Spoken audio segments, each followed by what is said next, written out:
Hello दोस्तों, स्वागत है आपका आपके अपने चैनल नानी दादी के नुस्खे में। आज इस वीडियो में हम जानेंगे कि जब दीपावली भगवान राम के 14 वर्षों के वनवास से अयोध्या लौटने के उत्साह में मनाई जाती है, तो दीपावली पर लक्ष्मी पूजन क्यों होता है, श्री राम की पूजा क्यों नहीं। चलिए अब हम आपको इस बारे में विस्तार से बताते हैं। बात उन दिनों की है जब हम कॉलेज में प्रथम वर्ष के छात्र थे। दशहरा बीत चुका था, दीपावली समीप थी। तभी एक दिन कुछ युवक युवतियों की एनजीओ टाइप टोली हमारे कॉलेज में आई। उन्होंने छात्रों से कुछ प्रश्न पूछे, किंतु एक प्रश्न पर कॉलेज में सन्नाटा छा गया। उन्होंने पूछा, जब दीपावली भगवान राम के 14 वर्षों के वनवास से अयोध्या लौटने के उत्साह में मनाई जाती है, तो दीपावली पर लक्ष्मी पूजन क्यों होता है, श्री राम की पूजा क्यों नहीं।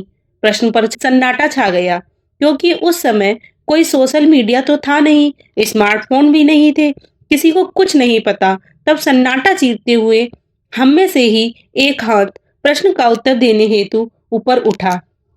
हमने बताया कि दीपावली उत्सव दो युग सतयुग और त्रेता युग से जुड़ा हुआ है। सतयुग में समुद्र मंथन से माता लक्ष्मी उस दिन प्रकट हुई थी, इसलिए लक्ष्मी पूजन होता है। भगवान श्री राम भी त्रेता युग में इसी दिन अयोध्या लौटे थे, तो अयोध्या वासियों ने दीप जलाकर उनका स्वागत किया था, इसीलिए इसका नाम दीपावली है। इसीलिए इस पर्व के दो नाम हैं, लक्ष्मी पूजन जो सतयुग से जुड़ा है, और दूजा दीपावली जो त्रेता युग प्रभु श्री राम और दीपों से जुड़ा है। हमारे उत्तर के बाद थोड़ी देर तक सन्नाटा छाया रहा, क्योंकि किसी को भी उत्तर नहीं पता था, यहाँ तक कि प्रश्न पूछ रही टोली को भी नहीं।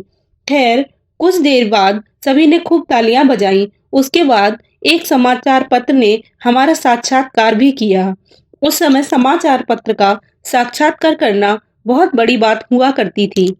बाद में पता चला कि वो टोली आज की शब्दावली अनुसार वामपंथियों की थी, जो हर कॉलेज में जाकर युवाओं के मस्तिष्क में यह बात डाल रही थी कि लक्ष्मी पूजन का औचित्य क्या है, जब दीपावली श्री राम से जुड़ी है।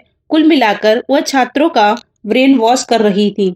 लेकिन हमारे उत्तर के बाद वह टोली गायब हो गई। एक और प्रश्न भी था कि लक्ष्मी और श्री गणेश का आपस में क्या रिश्ता है, और दीपावली पर इन दोनों की पूजा क्यों होती है।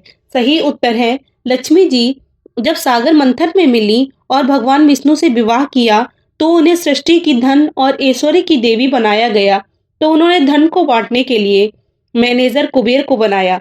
कुबेर कुछ कंजूस वृत्ति के थे, वे धन बांटते नहीं थे, स्वयं धन के भंडारी बनकर बैठ गए। माता लक्ष्मी परेशान हो गईं, उनकी संतान को कृपा नहीं मिल रही थी। उन्होंने अपनी व्यथा भगवान विष्णु को बताई। भगवान विष्णु ने उन्हें कहा कि तुम मैनेजर बदल लो। माँ लक्ष्मी बोली, यक्षों के राजा कुबेर मेरे परम भक्त हैं, उन्हें बुरा लगेगा। तब भगवान विष्णु ने उन्हें श्री गणेश जी की दीर्घ और विशाल बुद्धि को प्रयोग करने की सलाह दी। माँ लक्ष्मी जी ने श्री गणेश जी को धन का डिस्ट्रीब्यूटर बनने को कहा। श्री गणेश जी ठहरे महाबुद्धिमान। वे बोले, माँ, मैं जिसका भी नाम बताऊंगा उस पर आप कृपा कर देना, कोई किंतु परंतु नहीं। माँ लक्ष्मी ने हाँ कर दी। अब श्री गणेश जी लोगों के सौभाग्य के विघ्न रुकावट को दूर दूर कर उनके लिए धनागमन के द्वार खोलने लगे। कुबेर भंडारी ही बनकर रह गए। श्री गणेश जी का पैसा सैंक्शन करवाने वाले बन गए।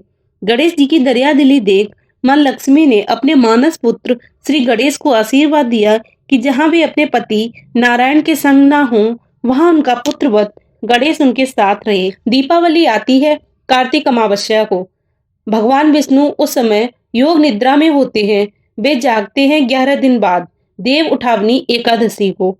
माँ लक्ष्मी को पृथ्वी भ्रमण करने आना होता है शरद पूर्णिमा से दिवाली के बीच के 15 दिनों में, तो वे संग ले आती हैं श्री गणेश जी को।